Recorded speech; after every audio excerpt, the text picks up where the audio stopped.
सिरोमटोली ramp को लेकर जो है एक बार फिर से आंदोलन तेज होता हुआ दिखाई दे रहा है। बीते दिन की अगर हम बात करें तो पुलिस छावनी में तब्दील सिरोमटोली चौक और जो फ्लाईओवर निर्माण कार्यस्थल है, ये जो दायरा है ये पूरे तौर पे जो है छावनी में तब्दील करके और निर्माण कार्य जो है वो किए जा रहे हैं।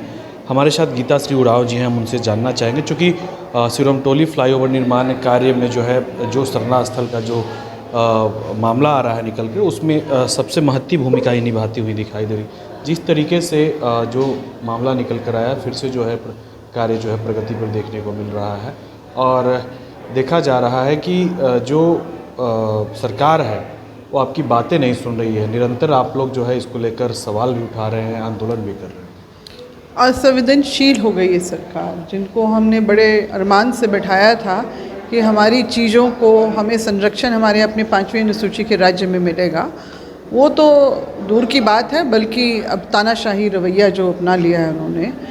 रैंप क्यों हटाना है, इन सब चीज़ों को हमने स्पष्ट रूप से उनके सामने में रखा और लगातार हमने उनसे आग्रह भी किया, इस बात को दोहराया कि DPR चेंजेस लाए जा सकते हैं अभी भी, और जो है रैंप अभी कच्ची हालत में, तो उसको हटाना भी उतना मुश्किल नहीं है। मगर टाल मटोल का ही रवैया पूरे तकरीबन 3 महीने रहा इनका। मतलब जो जनवरी से हमने शुरू किया वो सरहुल तक बस उन्होंने फौरी तौर पे तो थोड़ा बहुत उसको हटा दिया, मगर यही जो अब इस बीच में DC रांची को आगे करके थोड़ा समझाने की भी प्रयास किया गया कि DPR में चेंजेस नहीं लाए जा सकते हैं, बहुत देर लगेगी काम में। वो तो ठीक है, जैसे कांटा टोली का आपका बहुत दिन तक बाधित था, उसी तरह से ये भी आप इसको रख सकते हैं। इसमें क्या, हमें कोई जल्दी नहीं है। जहाँ तक आपने रखा है, आपका कम से कम ट्रेन रेलवे ट्रैक तो अपना चलेगा ही, उसके आगे मगर नहीं बढ़ना चाहिए। मगर हमारा आंदोलन भी इधर चल रहा था और उसके साथ में जो इन्होंने जो परसों रात से जिस तरह से कार्रवाई पूरी छावनी बना के इन लोगों ने जो किया, पत्रकार के साथ जो है महिला पत्रकार के साथ दुर्व्यवहार किया, मोबाइल छीन के फेंका गया, जो हमारे लोग वहाँ पर थे उन लोगों के साथ दुर्व्यवहार किया गया, लाठीचार्ज भी किया गया। ये सारी चीज़ें जो हैं तानाशाही रवैये का ही प्रतीक है, उससे ज़्यादा कुछ नहीं कि हमारी आवाज़ को दबाने का प्रयास था। मगर जितना सरकार दबाना चाह रही है उतने ही स्वर तेज हो रहे हैं उनके विरोध में। और अब तो तकरीबन हर ज़िले में इस बात की जो है लोग इस आंदोलन को आगे अपने स्तर से बढ़ाने के लिए भी जो है वो उतावले नज़र आ रहे हैं, क्योंकि किसी को भी ये चीज़ें भा नहीं रही हैं कि जो सरकार का रवैया है हमारे सभ्यता, संस्कृति, परंपरा को लेके, वो किसी को भी पच नहीं रहा है। तो अब जो कल हम लोग मुख्यमंत्री का जो पुतला दहन करेंगे, तो उसमें अन्य ज़िलों में भी ये संदेश जो है, कुछ लोगों से कुछ गलतफहमी के चलते आज भी तैयारी कर ली थी, मगर अंततः अब कल होगा पुतला दहन का, और उसके बाद से मुख्यमंत्री घेराव का भी हमने प्लान कर लिया है। मतलब अबुआ सरकार में अबुआ की बातें नहीं सुनी जा रही? नहीं, बिल्कुल नहीं, बिल्कुल नहीं। अब ये तो कारण क्या हो सकता है? ये बस नारा हो गया था, ये नारा अपने लिए ही था इनका, क्योंकि जब ये जेल गए तो पूरा आदिवासी समाज है उनके लिए परेशान रहा, उनके लिए आंदोलन किया, और फिर तरह तरह की जो बातें आई। जब उनका परिवार दुखी था तो आदिवासी समाज भी उतना ही चिंतित और दुखी था। मगर एक बार बाहर आए तो ये सारा कुछ भूल गए। सत्ता में आते के साथ तो इनका रवैया ही बदल गया। अपने लोगों की बातें इनको ना सुनाई दे रही है, ना दिखाई दे रही है, और समझ में भी नहीं आ रही है। अब तो वजह क्या होगी आखिर इतना बदलाव? वजह बस यही है कि ये जो है इनका इन प्रक्रिया जो है सरकार चलाने का मंशा है। अब आप देख लीजिए 2023 में जो इन्होंने संतालियों का जो बहुत बड़ा अपना मरांग बुरू जो है उसको भी इन्होंने सौंप दिया कि जैनियों का जो है तीर्थ स्थल है।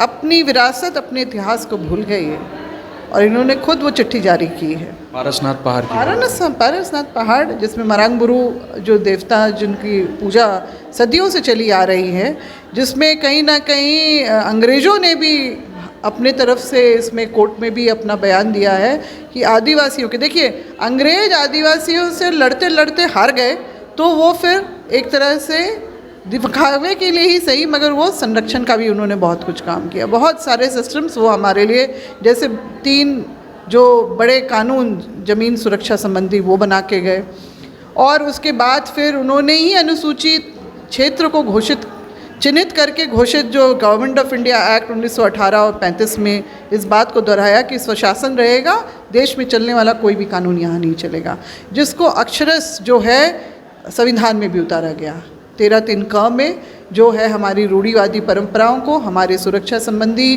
जो ज़मीन कानून हैं उनको, ज़मीन सुरक्षा संबंधी कानून को, और हमारी जो है सामाजिक व्यवस्थाओं को भी मान्यता दी गई, जो आज भी हम लोग उसका जो है उदाहरण देखते हैं और प्रशासन से मांग करते हैं कि इसकी संरक्षण हो। 244 में हमारा 5वां और 6वां जो है हम जान ही रहे हैं 5वें जो अनुसूची के क्षेत्रों का जो निर्माण, ये सारी चीज़ें जो हैं हमें ऐतिहासिक रूप से फिर संवैधानिक रूप से मिली हैं, और 5वीं अनुसूची का ये राज्य है, और बड़े गर्व से ये कहा जा रहा था कि पूरे देश भर में एक ऐसा राज्य है 5वीं अनुसूची का जिसमें एक आदिवासी मुख्यमंत्री।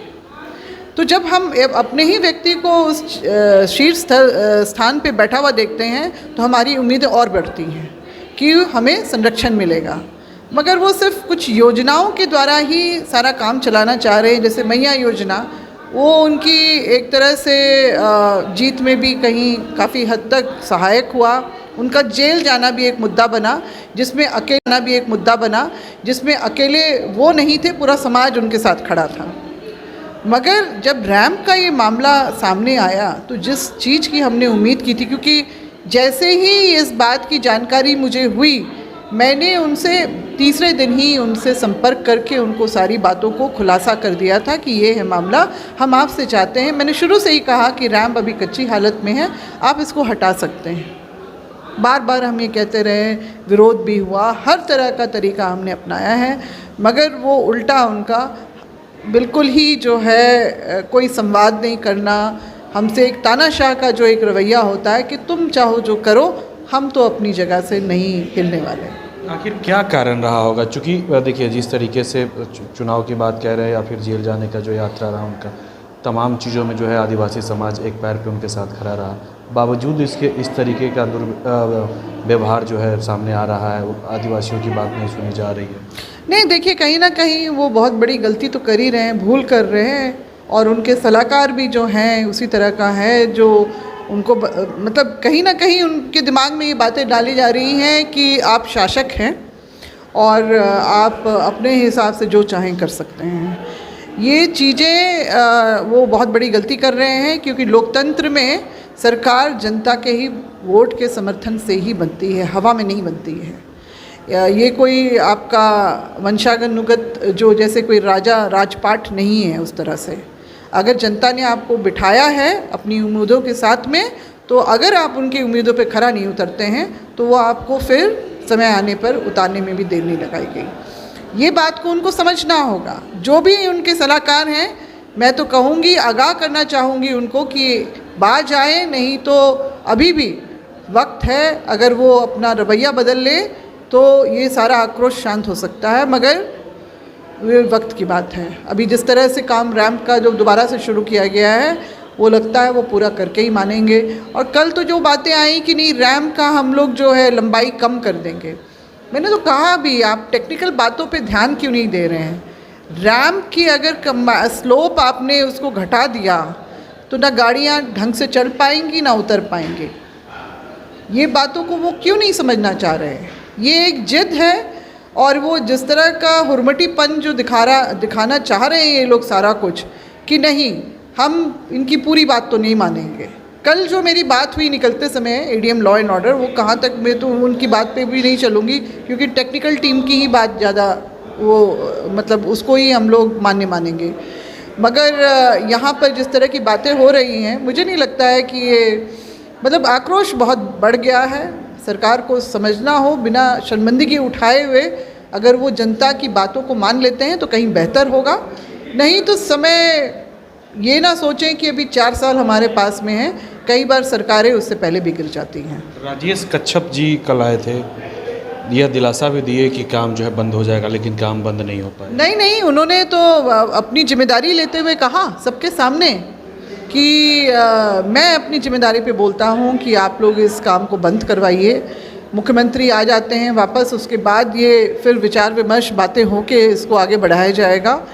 तो उनका बस ये कहना था कि नहीं, ये जो नीचे गड्ढा हो गया है ये हम इसको बस समतल कर रहे हैं और करेंगे। मगर जिस तरह से बातें आ रही हैं कि लगातार काम उसी गति से चल रहा है, और जैसे कि बातें सुनने में आई हैं वो कंफर्म तो हम उसको नहीं मानेंगे कि उनके लौटने पे जल्दी ही 1 या 2 तारीख या अगले महीने की शुरुआत में ही उसका उद्घाटन कर देना है। तो जिन चीज़ों को लेके हमने इतना अपना आंदोलन किया, लोग इसमें अपनी ताकत झोंक दी आदिवासी समाज ने कि एक लोकतांत्रिक व्यवस्था में एक जगह रहती है अपनी बातों को मनवाने की, मगर उन सबको धत्ता बता दिया है इन्होंने और बहुत निराश किया है। आदिवासी समाज इनसे विशेष रूप से बहुत निराश है। अभी मैं आते समय मैंने देखा गोड्डा में भी एक वीडियो मेरे उसमें सामने आया, जिसमें गोड्डा में फिर से कोल माइनिंग की बातें चल रही हैं और वहाँ के जो ग्रामीण हैं और जो लोग हैं वो बहुत उत्तेजित हैं, इस बात को लेके आक्रोशित हैं कि आखिर आप किसकी से पूछ के आप हमारी ज़मीन पे चढ़ाई कर रहे हैं। तो यहाँ पर तो जिस तरह का है कि नहीं, निर्णय कोल माइनिंग तो होगी, यहाँ पर आपको मुआवजा रखा हुआ है, आपका लेना है तो लीजिए, नहीं तो होगा। तो ये आखिर किस तरह से, एक समय था हमने रघुवर दास जब यहाँ इस राज्य के मुख्यमंत्री थे, उनका भी कुछ इसी तरह का रवैया था, तो हमने उस समय भी उनका बहुत विरोध किया था, CNT एक्ट में भी संशोधन लाना, मगर वो भी बैकफुट में गए। बहुत विरोध जब बढ़ा, सबने संगठित होकर किया, तो वो भी बैकफुट पे चले गए थे। और उनके समय में जो लैंड बैंक जो खड़ा किया गया था, उसको इन्हीं हेमंत सोरेन जी ने कहा था, अपना चुनावी इनका घोषणा थी 2019 का, कि जब हम सत्ता में आते हैं तो इस लैंड बैंक को निरस्त करेंगे। मगर अब हम क्या देखते हैं कि उसी लैंड बैंक से गौतम अडानी को जो है अभी हाल में जो ही मेरे ख्याल से 29 मार्च की बात है, जो इन्होंने 2 घंटा बैठ के उनको तकरीबन 1200 एकड़ ज़मीन उसी लैंड बैंक से निकाल के दे दी। तो ये सब जो बहुत गलत, हमारे लिए घातक सिद्ध होगा इस राज्य के लिए। सारी चीज़ें जो प्रोजेक्ट के नाम पे दे दी जा रही हैं, अभी तो वो निवेशकों को भी बुलाने, मतलब जो कुछ बचा हुआ है शायद वो भी ख़त्म कर दें। सब हमारा जो ये राज्य ही खोखला हो जाएगा इस अबुआ सरकार के, जो अबुआ के राज्य में सिर्फ कहने के लिए रह गया है, मगर हमारे हिसाब से कुछ भी नहीं हो रहा है यहाँ पर। एक अंतिम सवाल लेंगे। रैंप का काम चल रहा है, विकास कार्य हो रहे हैं, अब आपका क्या स्टैंड रहेगा, आदिवासी समाज का क्या स्टैंड रहेगा? चूँकि कल तो आप पुतला दहन करेंगे, इसके बाद का क्या स्टैंड रहेगा? नहीं, पुतला दहन के बाद अगला हमारा जो रुख होगा CM आवास घेराव। और मैंने देखा था बीच में कहीं सोशल मीडिया में आया था कि किसी ने कभी CM आवास का घेराव करने पे लोगों को गिरफ्तार करके जेल भी भेजा गया था, शायद डराने के लिए। ये कल तो आप पुतला दहन करेंगे, इसके बाद का क्या स्टैंड रहेगा? नहीं, पुतला दहन के बाद अगला हमारा जो रुख होगा CM आवास घेराव। और मैंने देखा था बीच में कहीं सोशल मीडिया में आया था कि किसी ने कभी CM आवास का घेराव करने पे लोगों को गिरफ्तार करके जेल भी भेजा गया था, शायद डराने के लिए। ये होता है ना, साइकोलॉजिकल एक वो करते हैं कि आपके दिमाग में वो भय पैदा करने के लिए। तो हम उससे डरने नहीं वाले हैं, वो जो करना चाहें करें। अगर वो एक समय इस बात की वाहवाही लूट रहे थे कि झारखंडी शेर, तो हम भी झारखंडी शेर हैं। हम भी बता देंगे उनको कि हम ईंट का जवाब पत्थर से देना कैसे जानते हैं। हम अपने अधिकारों को कुचलने किसी को भी नहीं देंगे, और इसके लिए हम जो भी अंजाम है उसको भुगतने के लिए हम लोग तैयार हैं। ये मैं तो रोज़ निकलती हूँ इसी उसमें कि जो रवैया आजकल हम लोग देख रहे हैं ना, कि कब हमें गिरफ्तार कर लिया जाएगा, कब हमें मतलब हिरासत में लिया जाएगा, मैं उस तैयारी में रोज़ निकलती हूँ। ये आज ये माहौल बन गया है हम लोग सबके लिए, और बहुत दुखद बात है। हमने जो देखा, मैंने अपने पिताजी को जैसे देखा, अपनी माताजी को जैसे देखा, अपने लोगों के हितों के लिए लड़ते हुए, आज हम लोग देख रहे हैं कि वो सब नहीं हो पा रहा है। एक आंदोलनकारी का बेटा खाली तमगा वो लेके घूम रहे हैं, मगर उनके मन में जरा सा भी झारखंडियों के लिए कोई भी इज्जत, सम्मान और प्यार और जो एक भावना होती है अपनापन की, वो ख़त्म हो चुकी है। सत्ता में बैठ गए हैं ना, मुख्यमंत्री के सीट में बैठ गए हैं, तो वो तो सब चीज़ों से उठ गए हैं ऊपर। तो ये जो है आने वाले वक्त में उनको समझ में आएगा कि कितनी बड़ी भूल वो कर रहे हैं अभी, और उसका परिणाम भी उनको बहुत जल्दी दिखाई पड़ेगा। बिल्कुल, सत्ता का जो हनक है वो उसमें चूर हो गए हैं और आने वाला समय बताएगा कि क्या कुछ होने वाला है। गीताश्री उरांव जी हैं और इन्होंने सीधे तौर पे कहा कि कल जो पुतला दहन कार्यक्रम है, मुख्यमंत्री हेमंत सोरेन का कल पुतला दहन किया जाएगा और उसके बाद जो है सीएम आवास का घेराव किया जाएगा और बृहद पैमाने पर जो है घेराव किया जाएगा और आंदोलन जो है निरंतर जारी रहेगा। सहयोगी अमित झा के साथ कुंदन कुमार, न्यूज़ 22 को, रांची।